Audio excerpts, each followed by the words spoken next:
My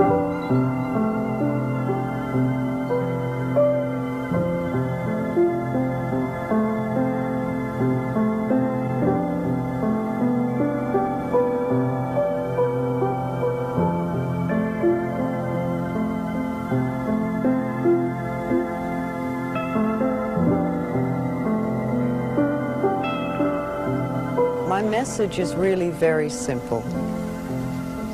I teach people to love themselves because I find that this is the answer for almost everything. You see, I believe that we're all 100% responsible for everything in our lives. I think we create all of our experiences by our thinking, feeling patterns. The thoughts we think and the words we speak are enormously powerful. And it's almost as though we think a thought or we speak a word and it goes out from us and it comes back to us as experience. Now we learn how we feel about ourselves and how we feel about life when we are very, very little. By the time we are 3 to 5 years old, we have a total mindset about who we are and what life is all about. And from then on, we keep reacting to experiences through this mindset. And while very often these thoughts that we have and these beliefs that we create or decisions that we make or agreements that we make at that age are very good and they help us to survive in what may be a very difficult situation, we often take them forward into life so that when we become adults, we're still operating out of a 3-year-old mentality or a 3-year-old decision. And that often doesn't work in our life. So we learn these things when we're very young, and we usually learn them from our parents. And this is not to blame them, because I really do believe that we're all victims of victims. And that it isn't possible for anybody to teach us anything that they don't know. If your mother didn't know how to love herself, there's no way she could teach you how to love yourself. And if your father didn't know how to love himself, then he couldn't teach you how to love yourself. And if you grew up in a family that was very angry or frightened, then you're likely to be an angry or frightened person, because that's what you learned as a child. It's not right or wrong or good or bad, it just is. Again, it doesn't matter what the problem is, or how long you've had it, or how difficult or chronic it is, or anything else, or whether it's brand new, or whether it runs in the family. There's only one thing I ever teach anyone, and that is loving the self.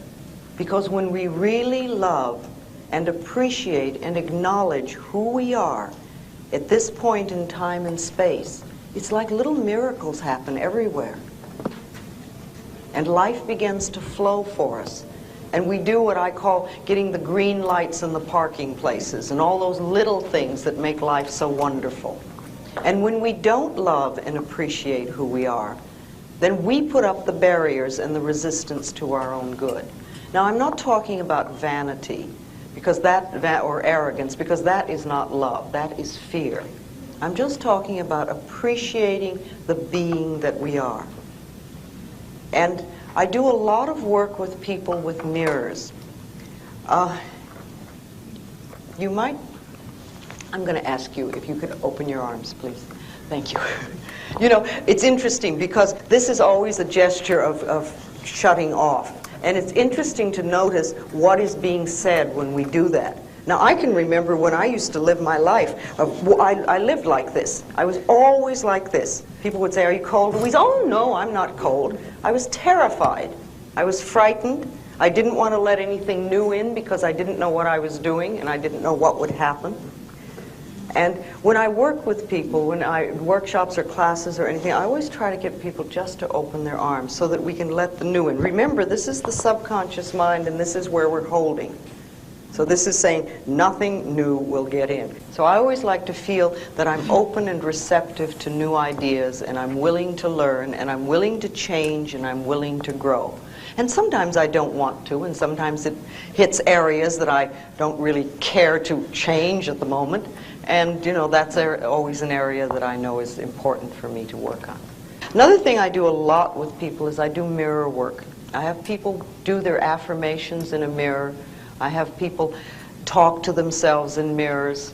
I suggest that you get up in the morning and the first thing you do is you go to the mirror. Before you go to the bathroom or do anything, you know, when you're really at your most delightful, go to the mirror and say, I love you, and what can I do for you today to make you happy?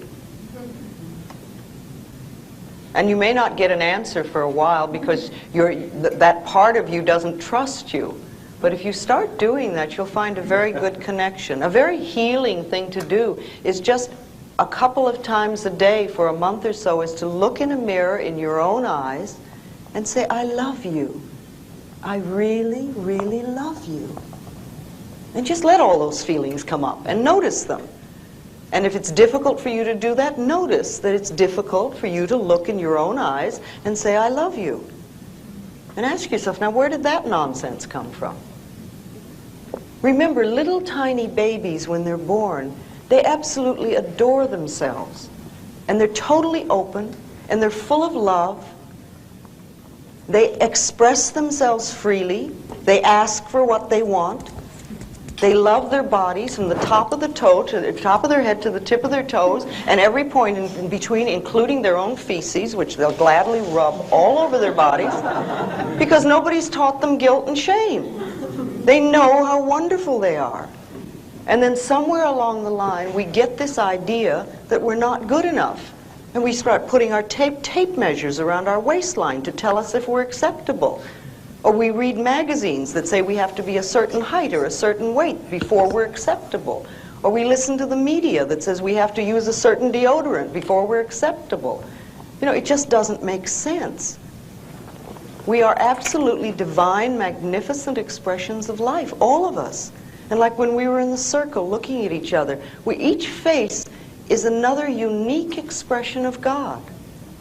And we're not supposed to be alike. Since time began on this planet, there have not been two snowflakes alike. And there's certainly not been two people alike. And we're always trying to be like everybody else so we're acceptable. Our uniqueness is what makes us wonderful. So we want to love that and cherish it and acknowledge it. You see, if we really believe in our uniqueness and the wonder of each being, then there is no competition and no comparison. There can't be. We're just different. And we're meant to be different. And that's wonderful. And that's another thing we can acknowledge in the mirror.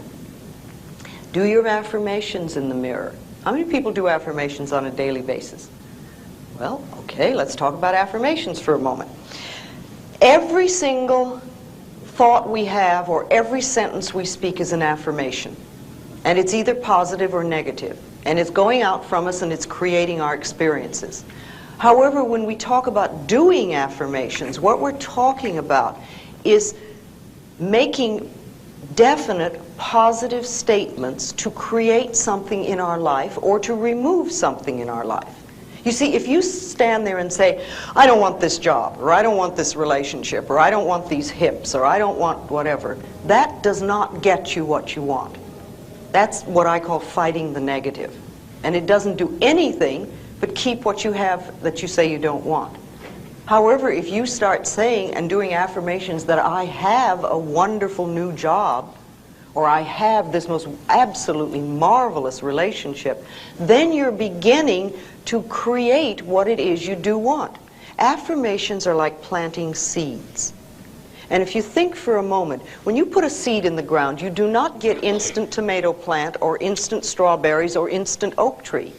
That seed goes in the ground and it has to germinate. That's the first thing, which means it breaks open its little shell. And little roots begin to go down. And it gets nourishment from the earth. And only then does the first little shoot come up through the ground. Now, when we're doing affirmations, too often people say, well, that isn't $1 million, and they stomp on that first little shoot. They don't give it a chance to grow.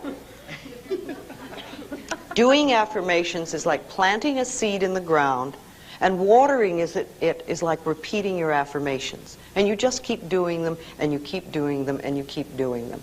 And it doesn't matter whether you see the results or you don't see the results. And sometimes it just takes time. And too many people will do affirmations for 2 or 3 days and say, see, it doesn't work. You know, if everything happens in the perfect time-space sequence, and we want to trust that and we want to know that. So if you begin to do affirmations for yourself, and I think it's important that we do that on a daily basis, decide what you want and begin to do positive statements in present tense for what you want. You never want to say, I will have or I'm going to have, because if you do that, it keeps it in the future. And remember, if you say, I have a wonderful new apartment, and you're living in a dump, it doesn't mean that this is not a true statement. It means you are planting the seed that will germinate and grow and become the new apartment. So you just keep doing it, no matter where you are. Also, if you're leaving a situation, if you're in a job you don't like, if you're in a relationship you don't like, if you're in a house you don't like, and you want something new, begin to bless with love. Interesting. Bless with love where you are. And know that you're releasing your current situation with love. If it's a job, release it with love to the next person who will be delighted to have it. If it's an apartment, do the same thing. If it's a relationship, release that person with love to happiness which is meaningful to them. And that leaves you free to create and accept happiness that is meaningful to you. Some of you know my little blue book and the fact that I've been doing a lot of work with dis-ease for a long time. And for every part of the body, there is a mental pattern. And for every dis-ease in the body, there is a mental pattern. And when you know what they are, you can begin to change the mental patterns so that you can change the dis-ease. You see, we don't want to be sick. No, that's a blanket statement. Sometimes people do want to be sick because it's a good way to get out of something. The rest of us know how to say no. If you don't know how to say no, you may have to create an illness in order to say no. Because we've made in society, we've made that a legitimate way of getting out of things.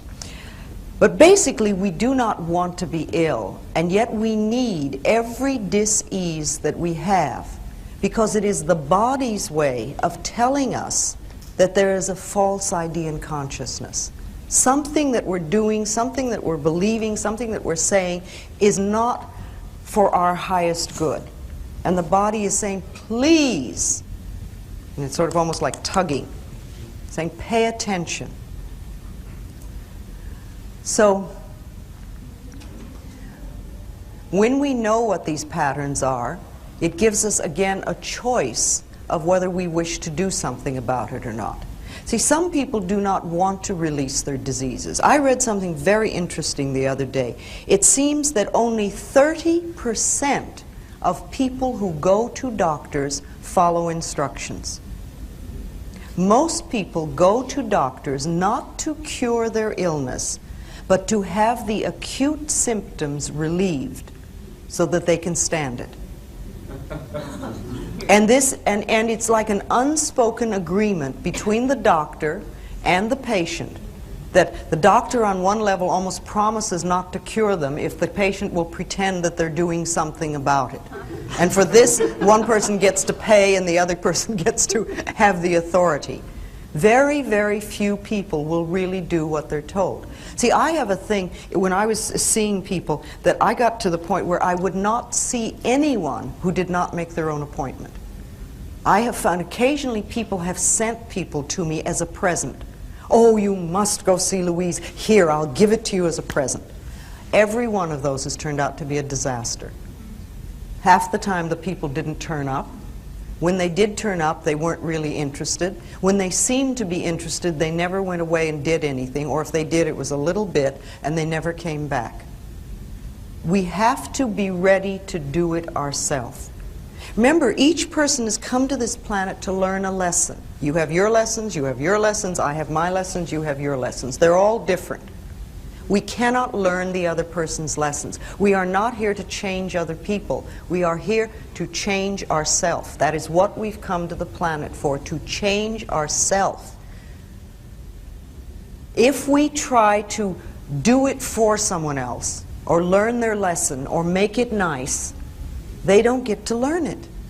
And even if we fix it, isn't it amazing how they turn around and recreate it again? And we all know people like that. We've paid their rent, or we've gotten them out of some mess, or we've done this for them or that for them. And 2 months later, they're in the same problem because it's their pattern. It has nothing to do. Teaching them how to get out of it, it is much better if they're willing to learn. So it's like, you know, the student must come to the teacher.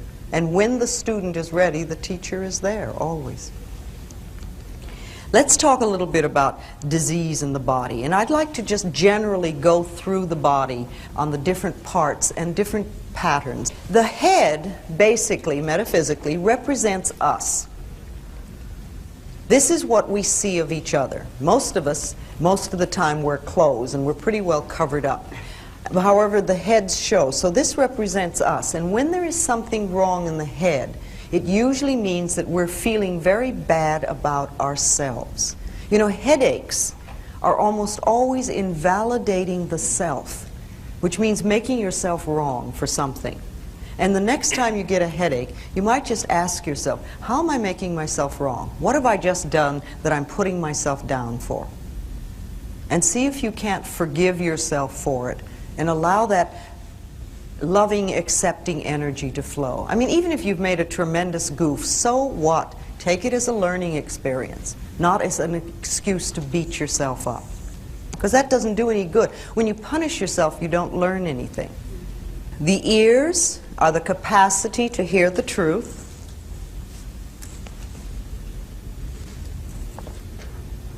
And when there are problems with the ears, it usually means that on some level we're not happy about what we're hearing. You know, earaches are very, very common in little children. Little kids have earaches all the time. And I think it comes from two things. One, they hear a lot of stuff that they get angry about and they can't do anything about. Because little kids are often not allowed to be angry. And also they hear no so much. And they want to shut it off. And so they get earaches. Any sore, any cut, any burn, any inflammation, any fever, any itis of any sort, any bruise is anger, any cut. All these things are anger that's turned against the self. Hair, metaphysically, is strength. Now, it's interesting when you think about how hair grows. The hair grows through the hair follicle. And very often, when we get tight and tense and nervous, we have it started back here in the shoulders, we bring it up through the neck and over the top of the scalp, and very often we bring it down around the eyes too. But when the scalp is really tight and the hair can't breathe, then it falls over and dies. And if we keep that scalp really tight with tension, the new hairs can't grow through, and we get what we call baldness. Now, just for a moment, I would like everybody in the room to relax their scalp.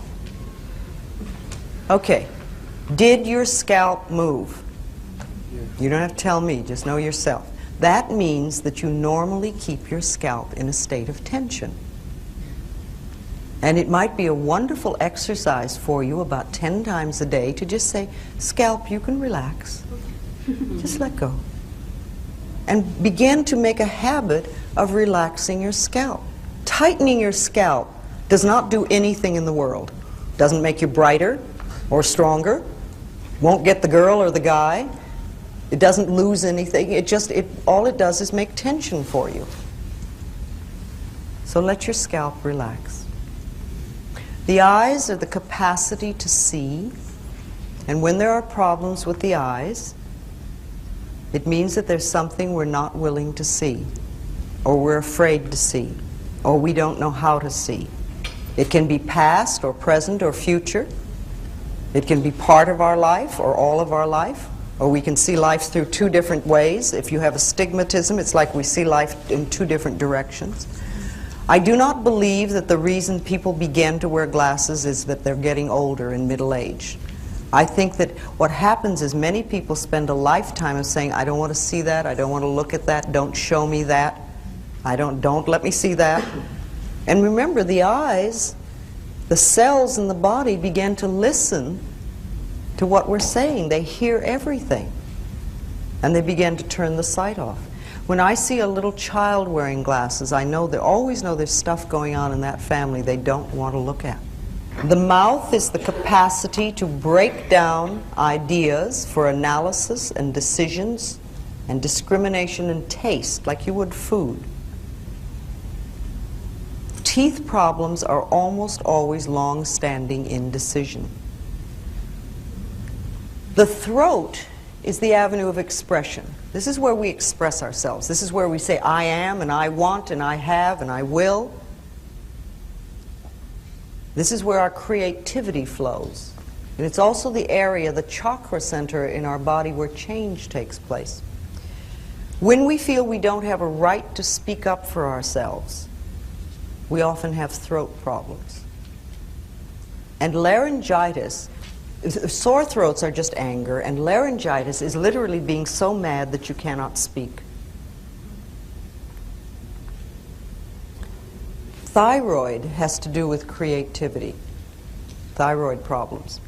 And it's not expressing ourselves. People who have thyroid problems usually do what their mothers want, or their fathers want, or their husbands, or their lovers, or their wives, or their bosses, somebody else, but not themselves. And you could say, well, you know, there's a lot of things with thyroid and goiter in the Midwest, but then where are people more bound by what the neighbors think and the shoulds of life? All right, shoulders have to do with burden bearing, carrying the weight of the world on your shoulders, taking other people's problems and carrying them, and not being free to shoulder your own responsibilities. However, we can make light of them. They don't have to be heavy burdens. The experiences we have in life do not have to be heavy burdens. They can be experiences. There are certain things in life that are normal and natural to life.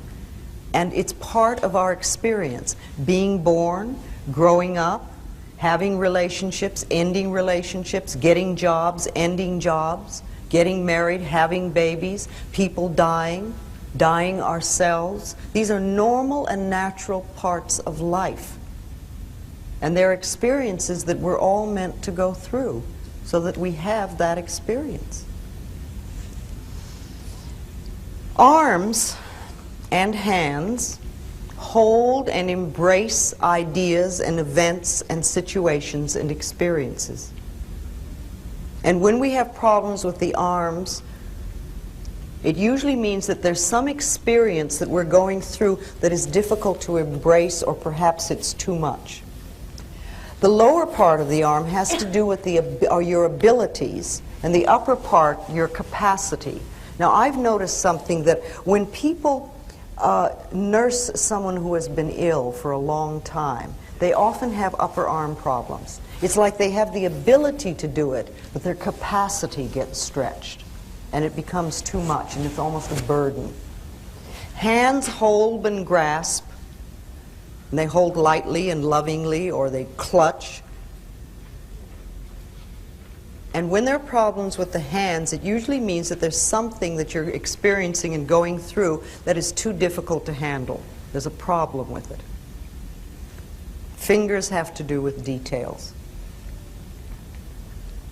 Our back, the back is the support of life. This is where we're supported by life, where we feel supported by life. And when there are problems with the back, it usually means that on some level we feel that we're not supported. The upper back has to do with the feeling of the lack of emotional support. It's like my husband doesn't support me, or my wife doesn't support me, my lover doesn't support me, my friends don't support me, my boss, feeling unsupported. The middle back has to do with guilt, all that stuff back there.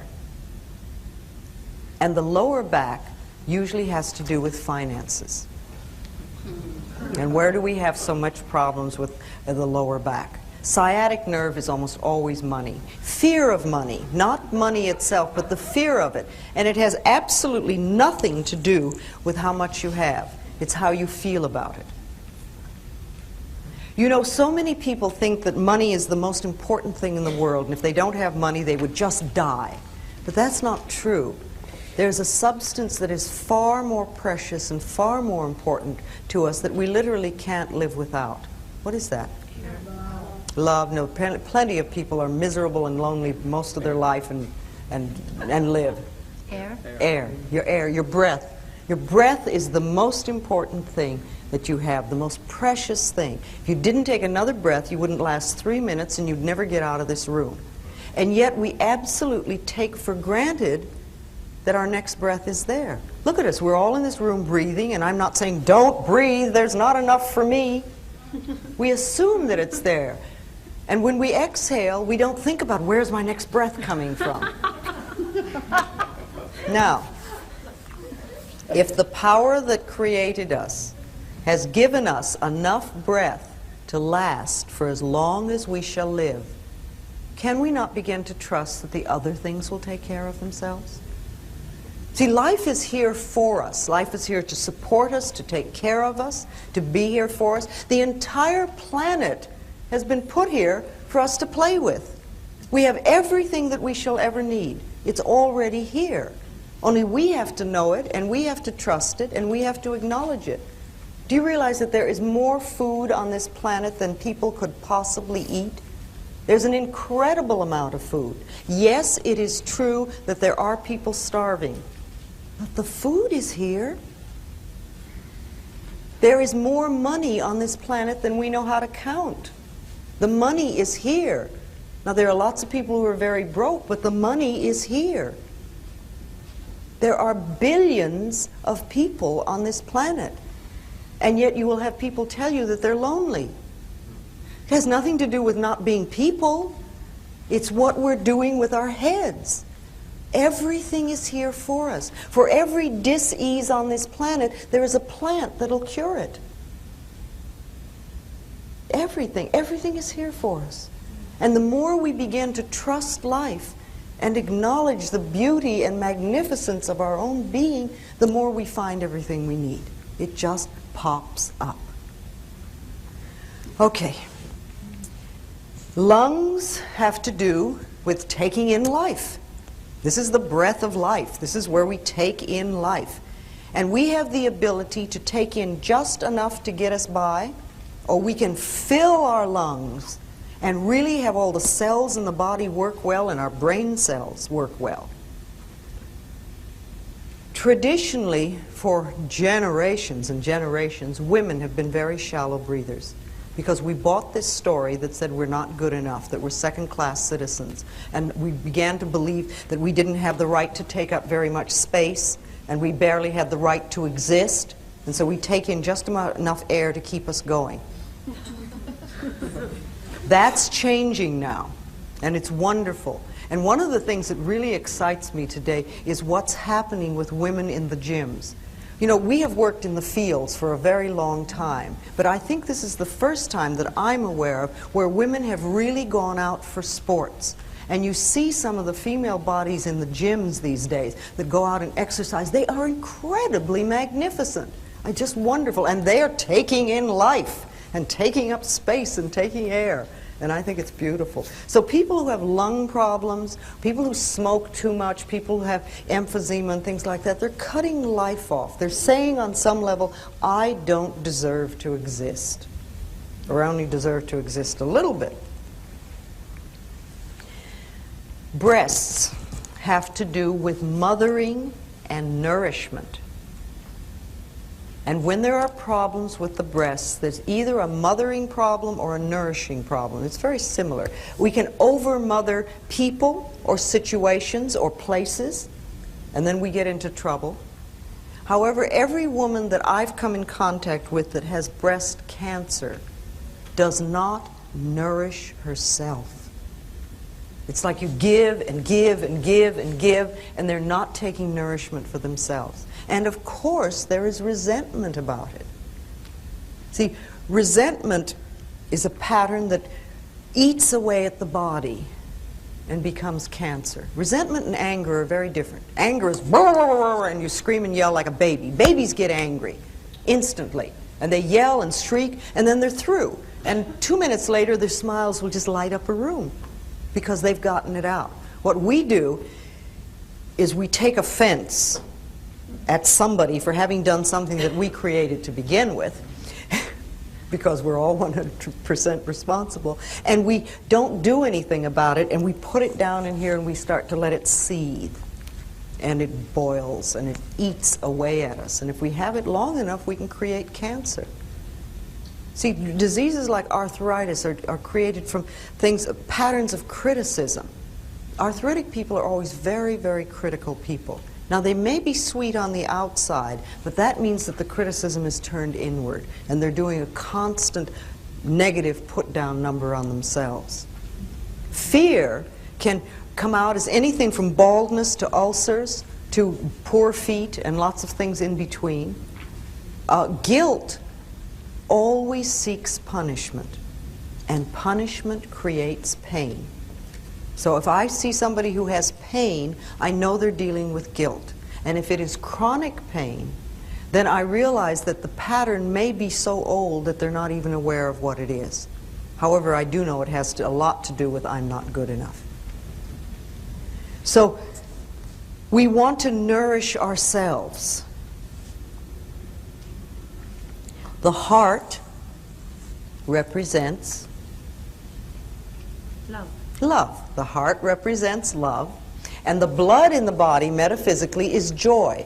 So if you get this image of the heart lovingly pumping joy throughout the body, through all the veins and arteries, and nourishing every single cell in the body, that is the normal, natural state of the body.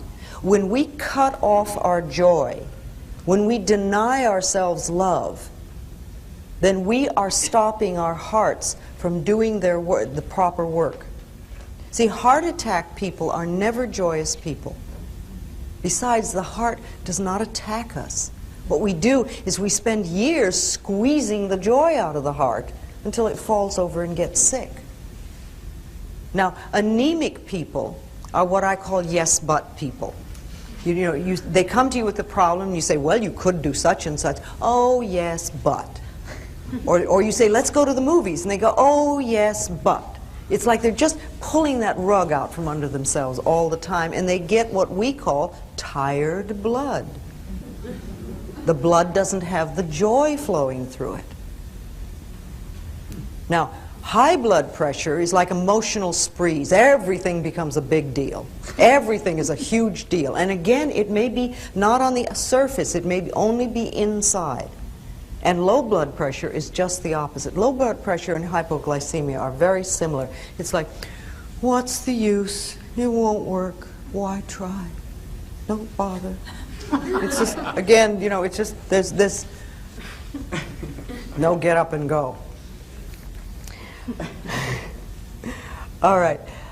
Kidneys have to do with disappointment and failure and fear.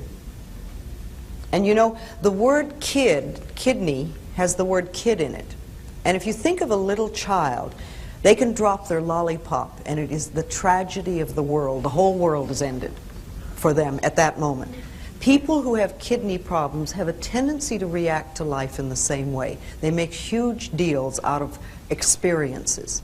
And if you speak to anybody who's on a dialysis machine, you will find out that about 2 months before that happened, they experienced what they considered a big loss in their life, either a relationship or a house or a job or something like that. And it's like they feel they can't go on. They just can't go on. They don't know how to filter that experience through them. The liver is the laboratory of the body. It does over 500 different functions, and it is also the seat of primitive emotions. So when we are very angry, that's like rage and anger and hatred sit in the liver. And when they do, then they create a lot of problems. If you're a very angry person, you can throw your liver off. If your liver is off, you can become a very angry person. For instance, everybody in AA is an angry person. You've got two givens with anybody in AA, a lot of self-hatred and a lot of anger. And both of those need to be dissolved before the real healing can take place. Stomach.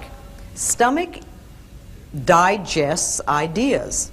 We have taken in, it's intake, assimilation, and elimination.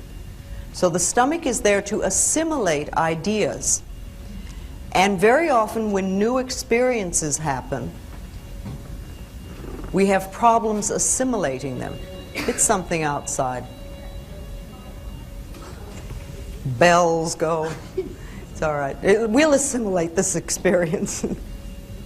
And they have a right to make some noise. You know, if a noise happens and it disturbs you, if you give it permission to be there, it's amazing what happens. Like we give that permission to make that noise, and then it sort of goes away from our consciousness.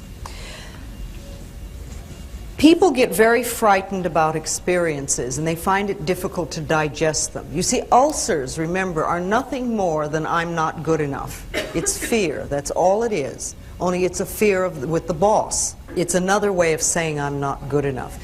You know, thinking just for a moment of how the stomach works on a mass scale. When airplanes came in a few years ago, God, they must be here, what, 20, 30 years now? But anyway, when they first came out, remember they had the little throw-up bags at every single seat.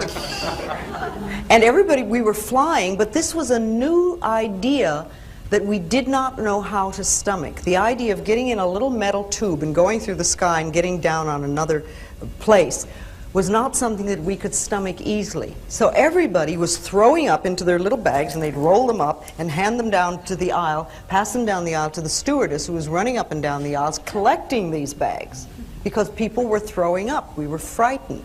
Now it's many years later, and we've digested the idea of flying, and it's very simple now for us. And while the bags are still there, hardly anybody's throwing up. And the last time I was on American Airlines, I noticed that if you put 3 stamps on it, you could send it off and have your film developed. Because nobody's throwing up anymore. They had to do something with it. Okay. Where are we now? Spleen has to do with obsession. We become obsessed about things. All right. The colon is elimination, release, and letting go. And when we are constipated, it literally means that we're holding on to old shit. That's all it is. We won't let go. We won't let things release. Remember, intake, assimilation, and elimination. And I like to think of it all being in divine right order.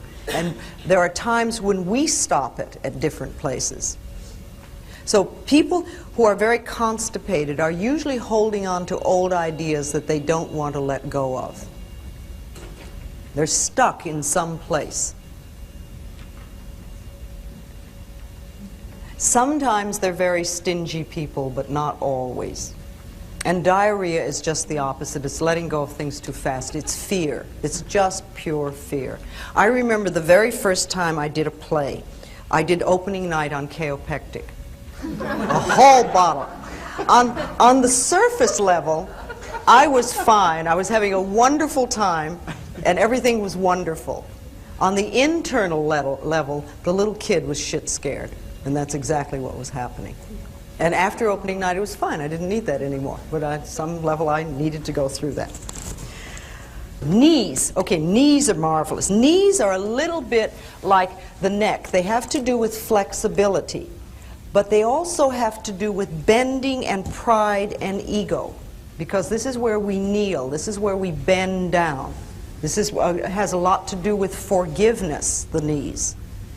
And you know, the ankle can get hurt. It's also a joint, and it heals very quickly. But the knees take a long time because they have to do with stubbornness and pride and ego and this self-righteous thing of not wanting to forgive. And that's why they take so long to heal. So if you hurt your knee, or you might think back about some time when your knee might have been sore, ask yourself, where were you being stubborn? Where were you being unforgiving, unbending? And allow yourself to just move through that. Feet have to do with understanding. This is what we stand on. This is our understanding of ourself and of life. And when we have problems with the feet, again, there's something wrong with our understanding about how we are moving forward. Now, you know, little kids come into life and you see them, they're on happy dancing feet. They jump all over the place and they run and skip and dance. And how many elderly people have we seen that move through life like this? Now, what kind of thoughts do you think a person could be thinking for years to create this? I don't know what's going on. I don't know what's going on, all right. What else? Depression. Life is a burden. Nothing works. There's nothing. Is this all there is?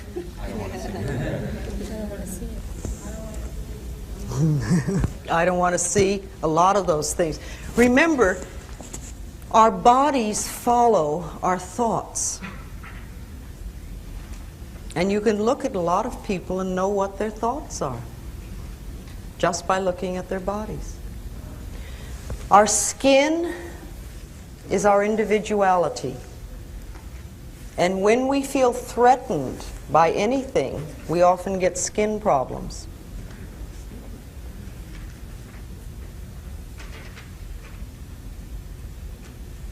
When people frighten us, we feel our individuality is threatened and the skin goes.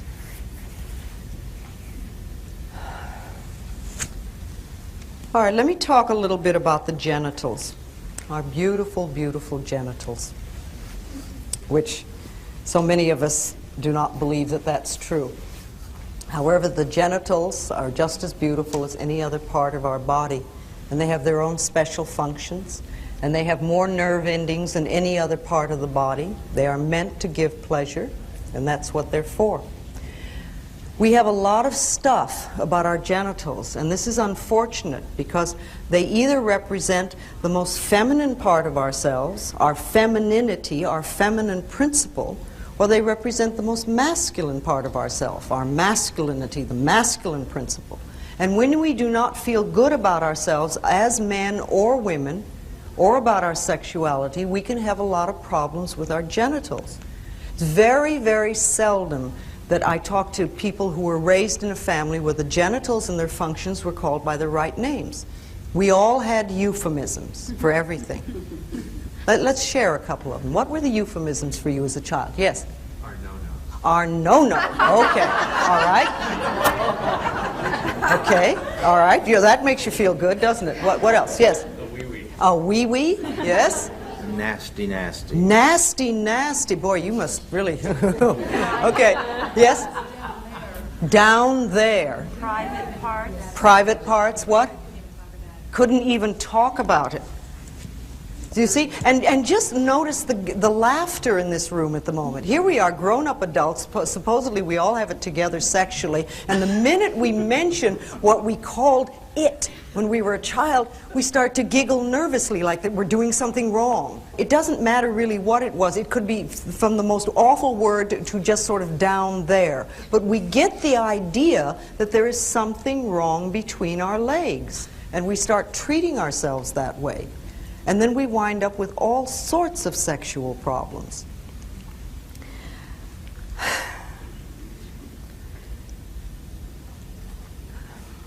Almost all venereal disease comes from sexual guilt. It's a belief that there's something wrong with us and our genitals.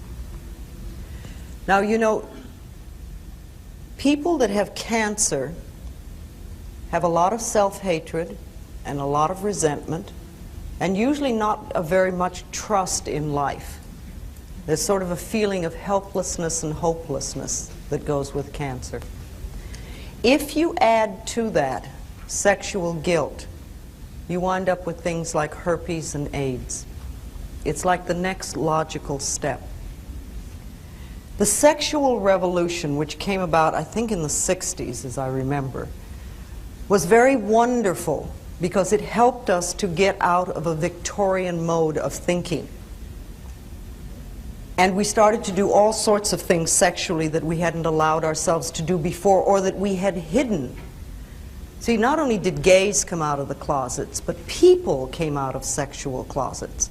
And we began to discover a lot more about child abuse and incest and all sorts of things that we hadn't been able to talk about before. And on one level, the sexual revolution was good. We got to express ourselves sexually much freer than we had before. Women could have one-night stands as well as men, and it was wonderful.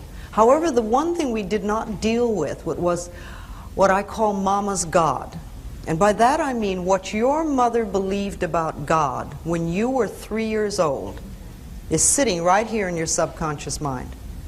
What did that God believe about women, about men, about homosexuality, about sex? And if those beliefs are still there and we have not done something to change them, then what happens is we create things like herpes, which comes back again and again and again to punish you. And then if we move into the gay community, where they have every single problem that everybody else has, plus the fact that society is looking at them and saying bad, and their mothers and fathers are looking at them and saying bad, and this is a real heavy load to carry. And so we create the circumstances, the climate, where something like AIDS can come up. I find to myself that AIDS and cancer are very, very similar. And I work exactly the same way with both of them. Doing a little more to work on dissolving sexual guilt, because that's a real problem. You know, if you think for a moment about the vastness of the universe, it is so incredibly big that our human minds cannot comprehend it. It is enormous. And even our top scientists with the most up-to-date equipment today cannot measure the size of the universe. And half of them won't agree on whether it's expanding or contracting. And in this incredible universe, there are so many galaxies that we haven't counted all of them. And in one of the smaller galaxies, in a far-off corner, there is the small galaxy called the Milky Way. In a very far-off corner, there is a minor sun. And around this sun revolve a few pinpoints, one of which is called planet Earth.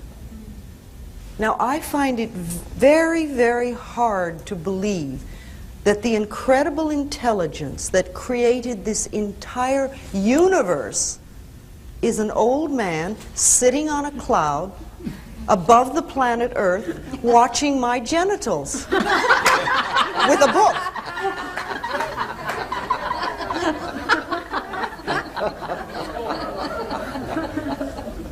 And yet it doesn't compute. It does not compute. And yet how many of us were raised to believe that? And many of us are living it.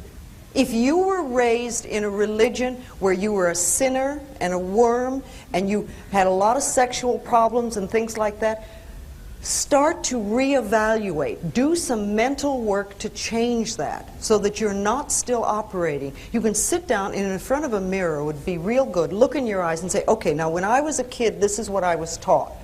But I'm not a child anymore. Now I am adult. And I don't believe that. I now choose to believe, and then decide what you want your belief of God to be like.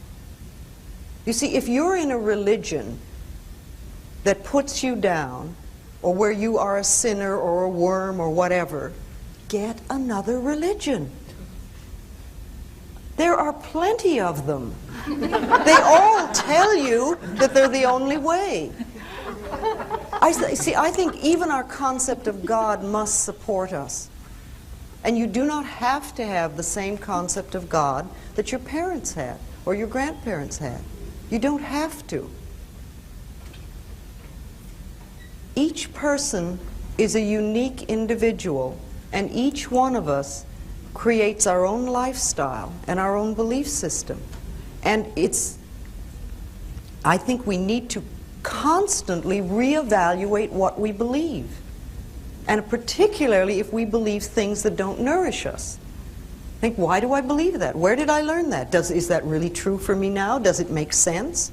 Maybe I could let that one go. You might create a pair of psychic scissors and cut them out of your consciousness.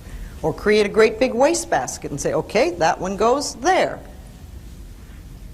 And decide that you just do not choose to live under old limitations anymore. Refuse to believe in worry. Begin to trust the universe and watch how it works.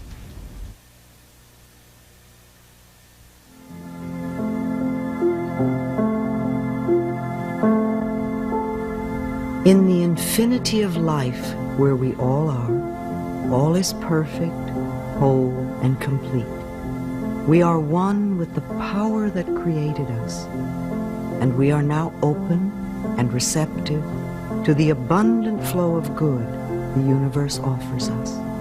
All our needs and desires are now met before we even ask. We affirm our good comes from everywhere and from everyone, and all is well in our world.